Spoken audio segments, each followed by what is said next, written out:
नमस्कार, बहुत स्वागत है आपका डिबेट लाइव बड़ी बहस मध्य प्रदेश में। मैं हूं आपके साथ अमित शर्मा। मध्य प्रदेश में क्या अपराधी बेखौफ हो चुके हैं और धर्मांतरण के लिए किसी भी स्तर तक जा सकते हैं? राजधानी भोपाल की घटना इस बात की बानगी है, जहां एक युवक के गले में श्वान का पट्टा डालकर उसके साथ बर्बरता की गई, बदसलूकी की तमाम पराकाष्ठाएं पार कर दी गई। यही नहीं, उसे धर्मांतरण नहीं करने पर कई नारे भी लगवाए गए। इस मामले में आरोपियों की गिरफ्तारी हो चुकी है, मगर इसने कुछ सवाल भी खड़े कर दिए हैं। इस पर चर्चा करेंगे, हमारे साथ खास मेहमानों का पैनल भी जुड़ेगा, लेकिन उसके पहले आपको दिखाते हैं खास रिपोर्ट। जो उत्तराखंड और विदेश तक की घटनाओं पर तो ट्वीट करे, पर भोपाल की घटना पर एक शब्द नहीं आया आदरणीय दिग्विजय सिंह। बुलडोजर चलाया जा रहा है और आगे भी चलता रहेगा। मध्य प्रदेश में जब भी कांग्रेस सरकार बनेगी तो कानून का राज रहेगा।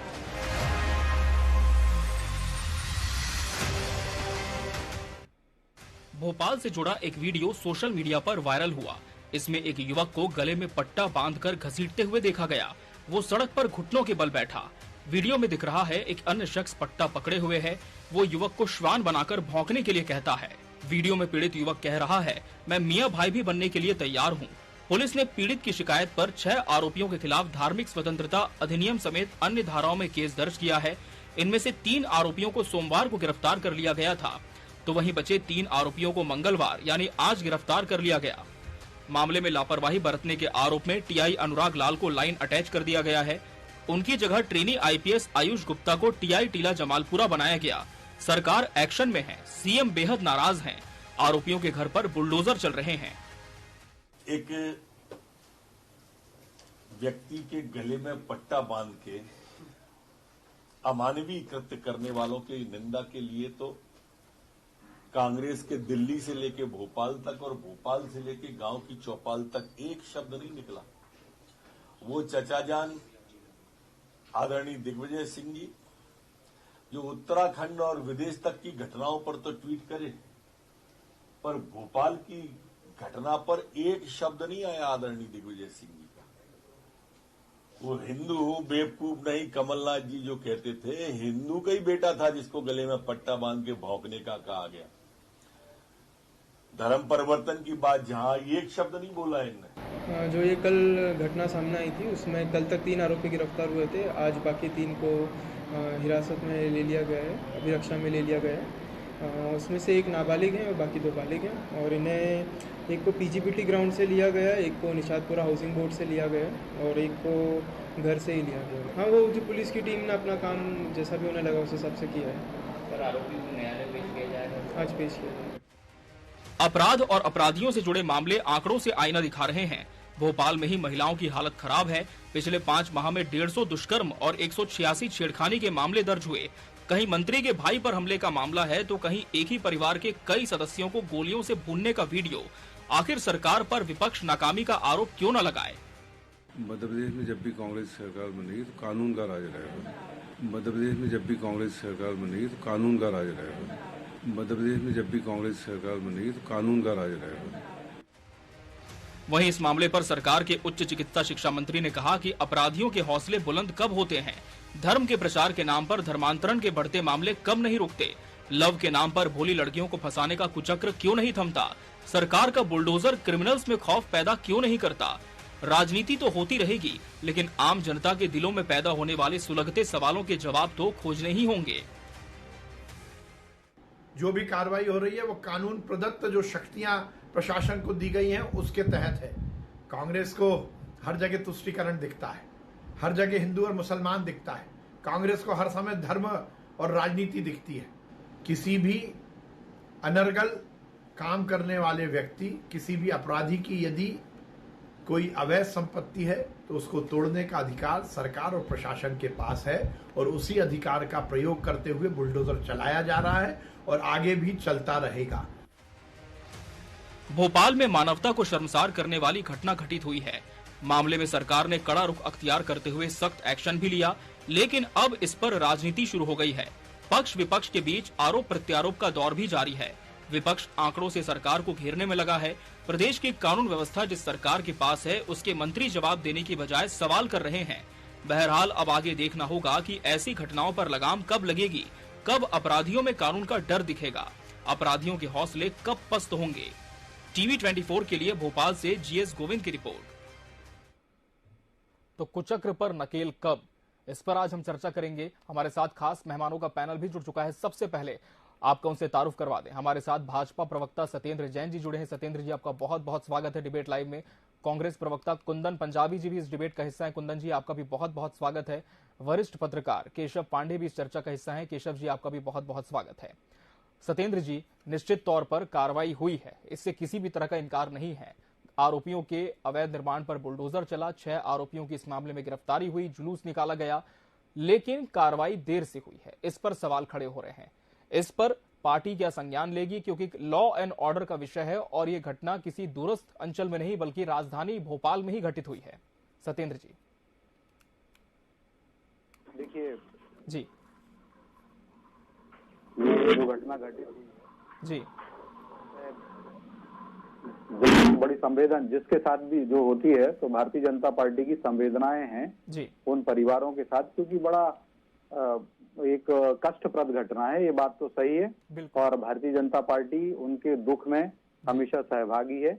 और जैसे ही यह संज्ञान आया जी कि हमारे सरकार के पास ये बात पहुंच गई कि ऐसा ऐसी घटनाक्रम हुआ है, तो सरकार ने उस पर सुओ मोटो एक्शन लिया। और सुओ मोटो एक्शन लेते हुए आपने देखा कि जो कार्रवाई की गई यह एक उदाहरण है और सबके लिए उदाहरण हो गया कि मध्य प्रदेश के अंदर अगर किसी को भी रहना है तो शांति से रहेगा। और जो भी लोग इस प्रकार की कार्रवाई जो कुकृत्य करते हैं, माफ कीजिए सत्येंद्र जी, आपको रोकना चाहूंगा। ये जो घटना है 9 मई की है। वीडियो बाद में वायरल हुआ जब पहले पीड़ित युवक पुलिस वालों के पास पहुंचा, रिपोर्ट नहीं लिखी गई। कुछ हिंदू संगठनों को जब इसकी जानकारी हुई तब थाने के बाहर जाकर उन्होंने प्रदर्शन किया, तब जाकर रिपोर्ट लिखी गई और आरोपियों की धरपकड़ शुरू की गई। 9 मई से लेकर के आज आप देखिए कितनी तारीख हो चुकी है, लेकिन इतना वक्त क्यों लगा इस कार्रवाई पर? इसी पर तो सवाल है। देखिए मैं वही बताने जा रहा था, मैंने वही कहा कि ब्यूरोक्रेटिक हिंड्रेंस रही जी, और ब्यूरोक्रेटिक हिंड्रेंस के कारण जी आपने देखा कि वो उसमें जो लोग जो शासकीय अधिकारी रहे जी गृह विभाग से, उनके ऊपर कार्रवाई हुई है जी। तो मैं उसी बात पे आ रहा था जी।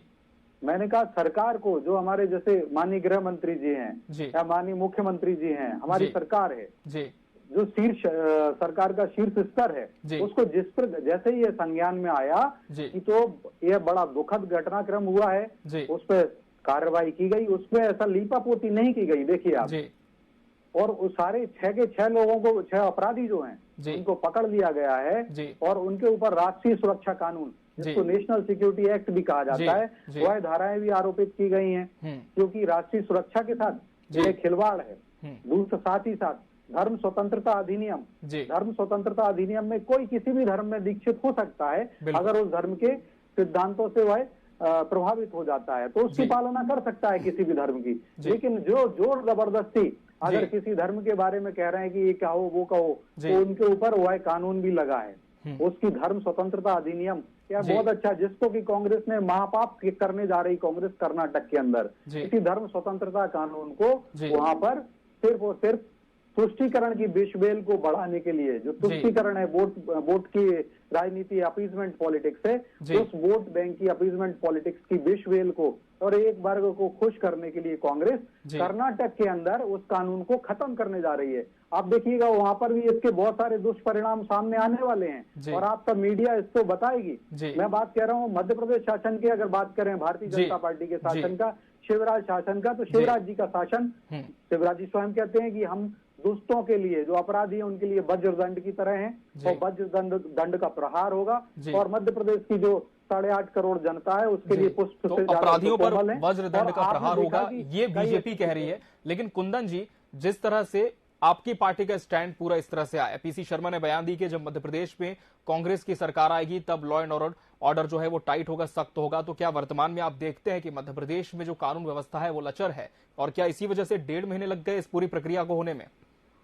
अमित जी देखिए किस प्रकार से बड़ी दुर्भाग्यपूर्ण घटना जो 9 मई को हुई थी, बड़ा आश्चर्यजनक तरीके से भारतीय जनता पार्टी के लोग कह रहे हैं कि हमने कानून का पालन किया और पालना की। जी। अरे जिस घटना को 9 मई से लेके अभी तक और वो परिवार और वो युवक लगातार थाने में संपर्क साधता रहा, 4-4, 5-5 बार गया, लेकिन उसको दुत्कार के भगा दिया गया।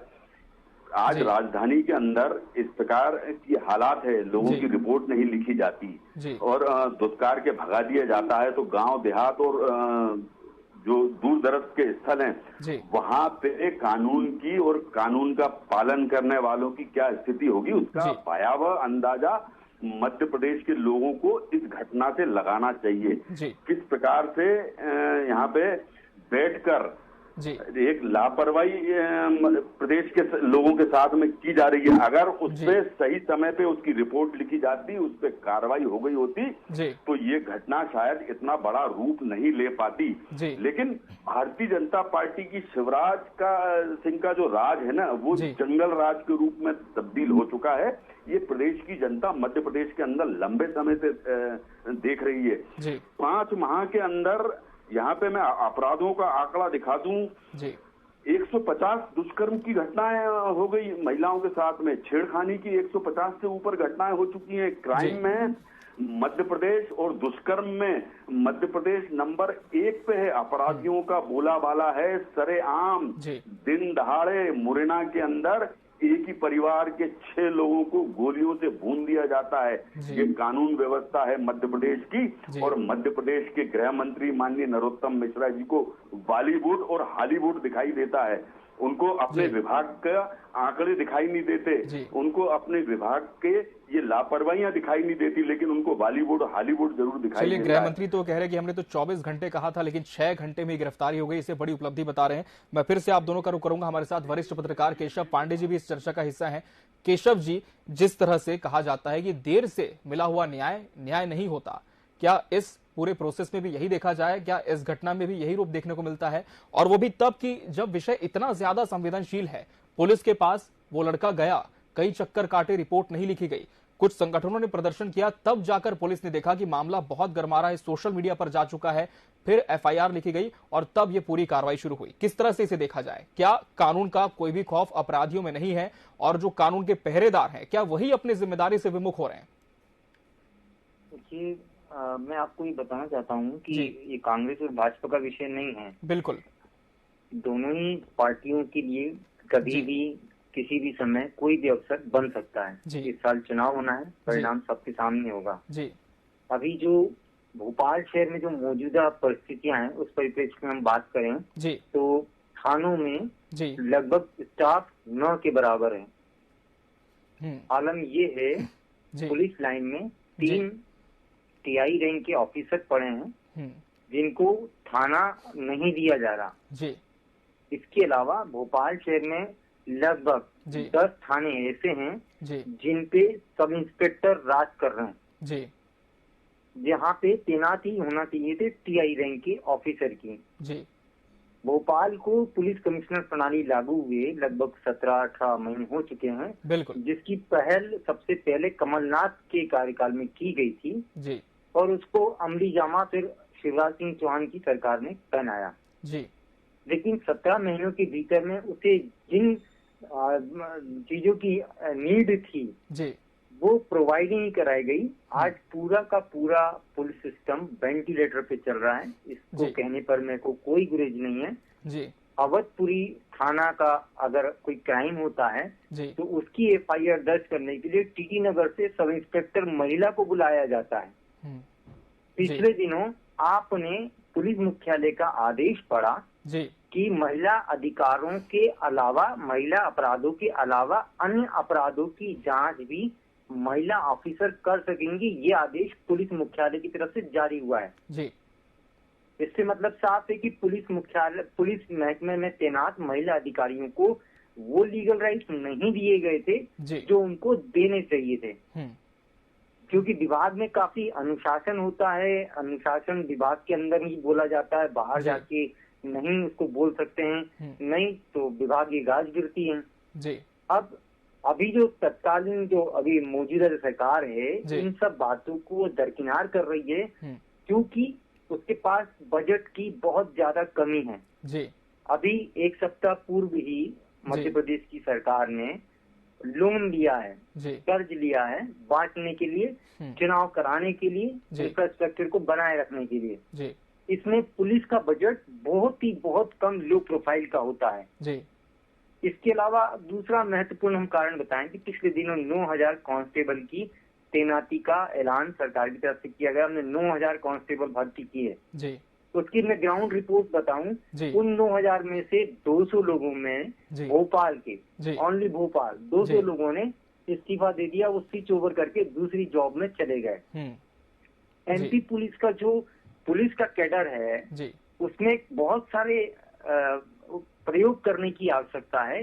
इसमें सबसे ज्यादा प्रयोग की आवश्यकता है कि इसको डेडिकेटेड सोसाइटी बेस्ड बनाने की आवश्यकता है कि एक पुलिस विभाग में जाने वाला कर्मचारी उसको फक्र महसूस हो कि मैं पुलिस महकमे में नौकरी कर रहा हूँ। लेकिन दूसरे विभागों की अपेक्षा यहाँ पे जो सरकारें हैं वो चाहे कांग्रेस की हो, चाहे भाजपा की हो, चाहे किसी भी दल की हो, पुलिस महकमे को हमेशा खर्चे का सामान माना जाता है। उसको डेडिकेटेड करने के लिए सिस्टम में दिया ही नहीं जाता है। ठीक है केशव जी, मैं फिर आपका रुख करूंगा। जी आप जुड़े रहें। सत्येंद्र जी, आपने तफसील से केशव जी की बातों को सुना। उनका कहना यह है कि पुलिस विभाग जो कि इतना ज्यादा जिम्मेदार विभाग माना जाता है, सरकारें इस पर बजट की वजह से ध्यान नहीं देती। क्या ये तथ्य सही आप मानते हैं कि वर्तमान में ऐसा हो रहा है? नहीं, बिल्कुल ऐसा नहीं है, क्योंकि देखिए बजट भी गृह विभाग के लिए बहुत अच्छा एलोकेट हुआ है। आप देखिए मध्य प्रदेश का बजट जो है 3,14,000 करोड़ से ज्यादा का बजट है, एनुअल बजट, और हर विभाग के लिए बहुत ही उसमें गुणात्मक प्रगति की गई है, वृद्धि की गई है। आप देखिए जो हमारे वरिष्ठ पत्रकार जी कह रहे हैं, ये बात है, सुधार की संभावनाएं हर जगह रहती हैं। मैं लेकिन आपको बता दूं कि अगर ऐसा होता, अगर हमारी कानून व्यवस्था ठीक नहीं होती, तो आप देखिए कानून व्यवस्था अगर ठीक ना होती तो आज हमारे लगभग 25,000 एकड़ से ज्यादा भूमि क्या हम अतिक्रमण मुक्त कर पाते, क्या माफिया से ले पाते? आज हमने लगभग 600 से ज्यादा अपराधियों के ऊपर राष्ट्रीय सुरक्षा कानून के तहत कार्रवाई की हुई है, और लगभग 600 के आसपास ही जिला बदर किए गए हैं। कांग्रेस के एक प्रवक्ता रहे हैं, वो भी जिला बदर हुए हैं उसमें, मैं बता दूं आपको। तो ये कार्रवाई नहीं हो सकती थी। और 1.5 लाख से ज्यादा हमने क्रिमिनल्स को अरेस्ट किया है। लगभग 2 लाख ही हो गए होंगे, ये डेटा मेरे पास पिछले साल का है। 1,54,000 थे उस समय। अभी के समय अगर देखा जाएगा तो अप्रोक्सीमेट 2 लाख के आसपास के अपराधियों को हमने, जो लैंड माफिया है, जो चिट फंड माफिया है, राशन माफिया है, लिकर माफिया है, उन सब पर कार्रवाई की है। और जिस प्रकार से जो हमारी माताओं बहनों के साथ कोई भी अगर अपराध करता है, तो चाहे वो किसी भी धर्म संप्रदाय का हो, लिंग का हो, क्षेत्र का हो, रंग का हो, सब पे कार्रवाई की है। निष्पक्षता के साथ शिवराज जी का वज्रदंड चला है। आप देखिए सभी, किसी भी समाज का हो, किसी भी धर्म का हो, जो अपराधी है, अपराधी के ऊपर वज्रदंड चला है। लेकिन कांग्रेस ने हमेशा तुष्टीकरण का नाम दिया। आप देखिए ये जो कार्रवाई हो रही है, इस कार्रवाई के ऊपर भी कांग्रेस ने जब बुलडोजर चलाए गए तो आज भी इन सबका विरोध करने लगे, सारे इस तुष्टीकरण की विश्वेल को बढ़ाने लगे। और जब हमारे उस भाई के ऊपर, जो हमारा हिंदू भाई है, ये कहता हूँ मैं, कालनेमी राक्षस की तरह व्यवहार करती है कांग्रेस, क्योंकि हिंदू भाई के जो है उसके ऊपर जो पट्टा बांधा गया, कुत्ते की तरह भौंकने का कहा गया। तब किसी भी, चाहे वो राहुल गांधी जी ले लो, चाहे मल्लिका जो राष्ट्रीय अध्यक्ष, कुंदन जी, निश्चित तौर पर न सिर्फ आपराधिक मामला है बल्कि धर्म से जुड़ा मामला है। साफ तौर पर बीजेपी ने पहले भी कहा है कि इस पर कोई भी बड़े नेता की टिप्पणी अब तक क्यों नहीं आए, खामोश क्यों है? कुंदन जी देखिए, आज मध्य प्रदेश के अंदर मैंने पहले भी कहा था, जंगल राज चल रहा है, इन्हें अपना जंगल राज दिखाई नहीं देता। हम अगर मतलब जो है मध्य प्रदेश के अंदर माफिया राज की बात करते हैं, तो खनन माफिया किस प्रकार से पुलिस अधिकारी और कर्मचारियों के ऊपर ट्रैक्टर चढ़ाने का काम करता है, कभी ट्रक चढ़ाने का काम करता है, कभी आईपीएस हत्या हो जाती है। खनन माफिया हावी है, सट्टा माफिया हावी है। सत्येंद्र जी, मैं फिर आपका रुख करूंगा। आज प्रदेश के अंदर इस प्रकार की घटनाओं का लगातार बोलाबाला है। आज प्रदेश के अंदर हत्याओं में मध्य प्रदेश शीर्ष स्थानों पे है। दुष्कर्म में छोटे छोटे बच्चों के साथ दुष्कर्म होता है, उसमें शीर्ष स्थान पे है। एनसीआरबी का आंकड़ा है। ये भारतीय जनता पार्टी के प्रवक्ता महोदय लगातार विलाप कर रहे हैं। पहले इनसे कहिए थोड़ा विलाप करना बंद कर दें। जी, मैं फिर से आपका रुख करूंगा। निवेदन है कि आप अपना विलाप करना बंद कर दें। जरा पक्ष रखूं, उसके बाद विलाप कर लीजिएगा। आपकी सरकार वैसे भी जा रही है। तो मध्य प्रदेश के अंदर आज आंकड़ों की बात करते हैं, तो किलोमीटर के किलोमीटर जंगल कट जाते हैं। भारतीय जनता पार्टी की इसी सरकार के अंदर बुरहानपुर और खंडवा के अंदर किस प्रकार से आज जंगल साफ कर दिया जाता है, लेकिन सरकार लेकिन इस विषय को कांग्रेस क्या धर्मांतरण से जोड़कर देख रही है कुंदन जी? जासूसी करने वाले लोग भोपाल और भोपाल के आसपास, कुंदन जी मैं दूसरी बार पूछ रहा हूँ, क्या इस विषय को आपकी पार्टी सिर्फ अपराध से परे धर्मांतरण का विषय लेकर चल रही है? जी, क्या इस पूरी घटना को आपकी पार्टी अपराध से इतर धर्मांतरण के तौर पर भी जोड़कर देख रही है? क्या मध्य प्रदेश में अब धर्मांतरण के लिए इस तरह से दबाव बनाया जाने लगा है कि अगर कोई हामी ना भरे तो उसके साथ कुत्सित मानसिकता के कुछ ऐसे असामाजिक तत्व इस तरह से अपराध की पराकाष्ठा को पार कर दें? देखिए, ये सरकार का टोटली फेल्यूर है। इस प्रकार की घटनाएं क्यों हो रही हैं, किसका शासन है, उन लोगों को जवाब देना चाहिए। ये सरकार बुरी तरीके से विफल हो चुकी है। इस प्रकार की घटनाएं जो आज मध्य प्रदेश के अंदर लगातार हो रही हैं, ये कोई पहली घटना नहीं है, इसके पहले भी घटनाएं हो रही हैं, लेकिन ये सरकार पूरी तरीके से विफल है। इसी वजह से मध्य प्रदेश की जनता मन बना के बैठी है कि भारतीय जनता पार्टी की इस सरकार को, जो विफल सरकार है, जो चलिए ठीक है कुंदन जी, आपको पर्याप्त समय दिया गया। सत्येंद्र जी का रुख कर लेते हैं, काफी देर से अपनी बात कहना चाह रहे हैं। सत्येंद्र जी आपकी बात पूरी करें, फिर हम केशव जी का रुख करेंगे।